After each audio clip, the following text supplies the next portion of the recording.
Hello ladies and gentlemen, Top Hat Gaming Man here, and I have returned from a fun weekend away, taking part in my first ever live panel at Play Expo Top Hat Gaming Manchester. Yeah! Overall, it was a fantastic experience, having the opportunity to work alongside other great YouTubers, as well as getting to meet so many fans of this channel. All in all, the trip was certainly worth it. Amongst these shenanigans, attendees of this event had the chance to play on a cornucopia of crazy consoles, many of which I have talked about in depth on this channel before. Even the elusive Nuon was available to play at this event, which brings me straight around to the topic of this video. This, ladies and gentlemen, is the story of Nuon. Yeah. When we think about the 6th generation of games consoles, we quickly think of the PlayStation 2, the original Xbox, the GameCube, and even the Sega Dreamcast. When we think of this period of gaming, Nuon is certainly not the first name off the tip of everyone's tongues. In the early 2000s, Nuon was a technology developed by a company known as VM Labs that added features to a range of DVD players, essentially transforming them into games consoles. In addition to the usual DVD viewing on these devices, players now had the opportunity to play 3D video games and even use enhanced DVD navigational tools such as zooms and smooth scaling of DVD playback. Further to this, devices with Nuon graphics processors could also add synchronized graphics to the screen when playing audio CDs. The platform was also set to feature web browsing capabilities, however, sadly, this never materialized.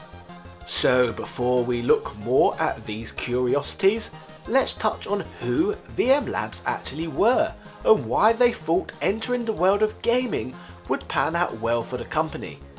VM Labs were a semiconductor and platform company founded in Silicon Valley, California back in 1995. The company founder, Richard Miller, already had a background within the games and technology industry, as in a previous job role he was the vice president of the Atari Corporation.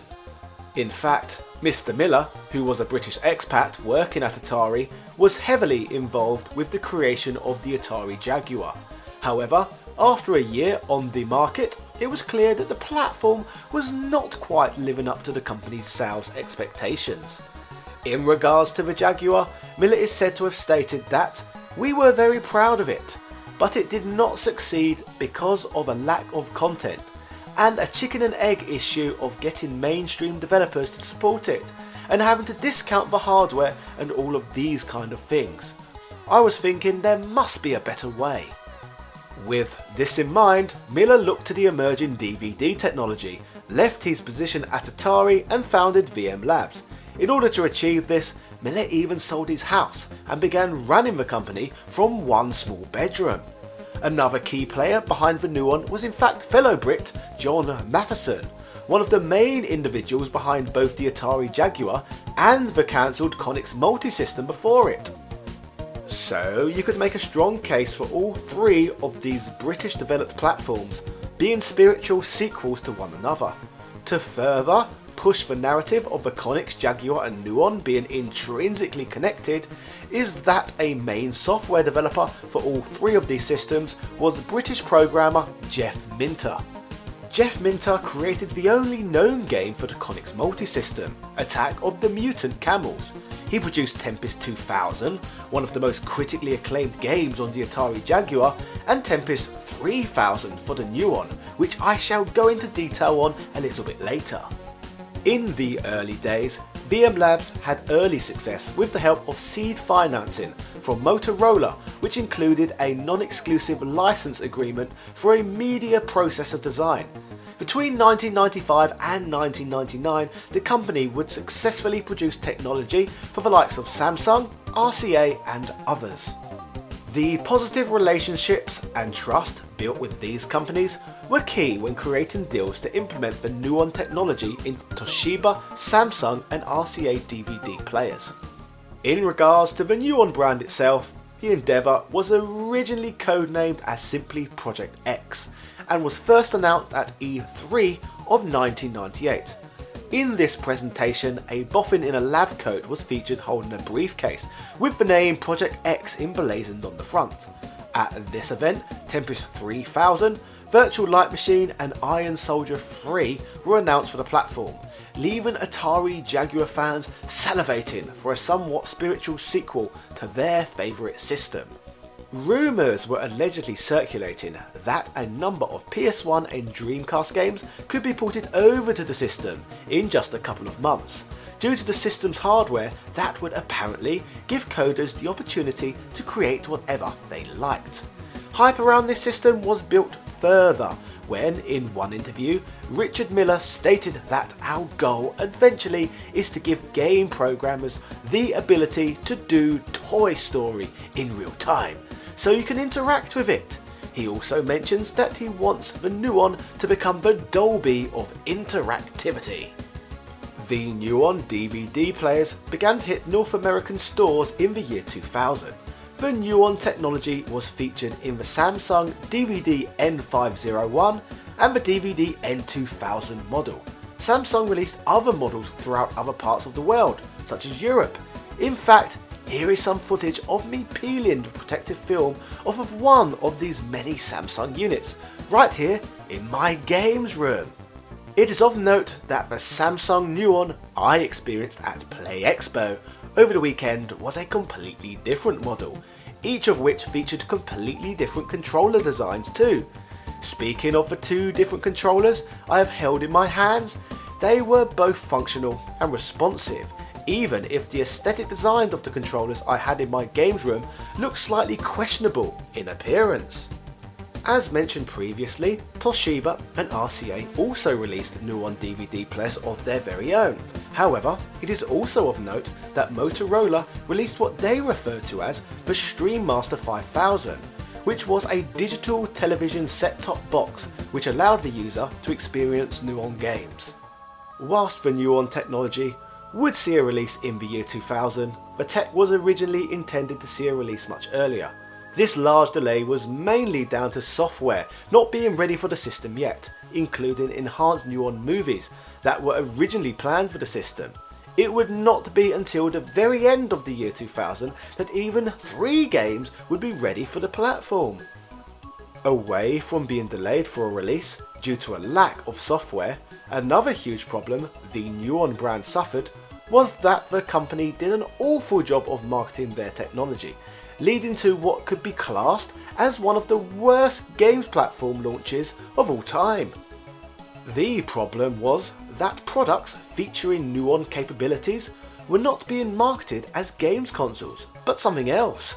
So, as a result, the majority of gaming related publications were giving little to no coverage of the technology's existence, which I would gather contributed massively to many people not having a clue what the Nuon even is. When it came to Nuon's advertising, it was mostly marketed amongst DVD consumer publications. In the end, ultimately only 4 movies which featured enhanced Nuon features were ever released, which were Bedazzled, Dr. Dolittle 2, Planet of the Apes, and The Adventures of Buckaroo Banzai Across the 8th Dimension. Don't have a clue what that even is. In terms of games, the Nuon received a measly 8 different titles, which makes the platform's library Nintendo 64DD level small. To the system's credit though, the game library on this bloody thing is much more interesting in comparison and features some unique exclusives. So let's have a quick peek at some of these games. Firstly, the system features Space Invaders XL, a Space Invaders title that features 2-player cooperative, battle mode, time attack, a classic mode, and a classic mode featuring a black and white overlay. All in all, not exactly a game which is up to the standards with competing with other 6th generation systems games. Secondly, the system features an action game known as Freefall 3050 AD, an ugly futuristic skydiving game featuring a techno soundtrack which is said to be both confusing and disorientating to play. Once again, this is a title that does not sell Nuon tech very well. Iron Soldier 3 was ported from the PlayStation 1 to the Nuon in 2001.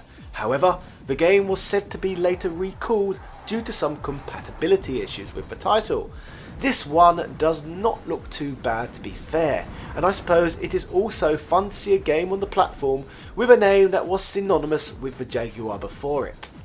Next Tetris is a game that appeared on the platform along with many other systems, which focuses on the typical cascade mode of Tetris.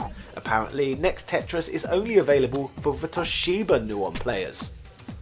Merlin Racing is the sequel to Atari Karts for the Atari Jaguar.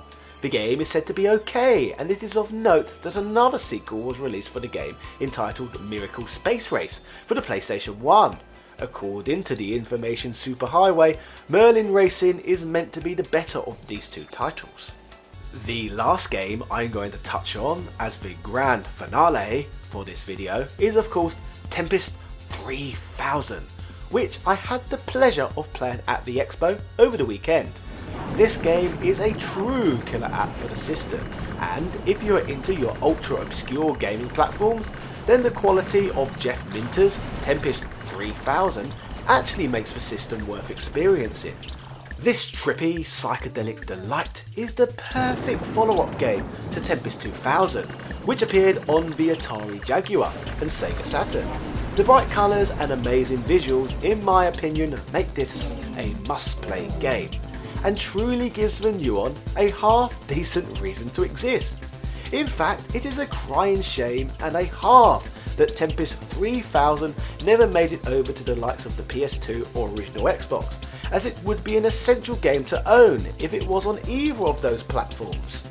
Now I have had my Tempest 3000 psychedelic experience, I guess it is probably my time to purchase and try out the fairly recently released Tempest 4000 next, as I have heard nothing but good things about that game as well. So, ladies and gentlemen, Nuon technology never went on to live up to expectations. However, the system will permanently serve a purpose, even if it is simply for trying out one game. Due to the system's lack of success, a number of games were cancelled altogether for the Nuon, and the hardware was not as powerful as initially led on when it was Project X.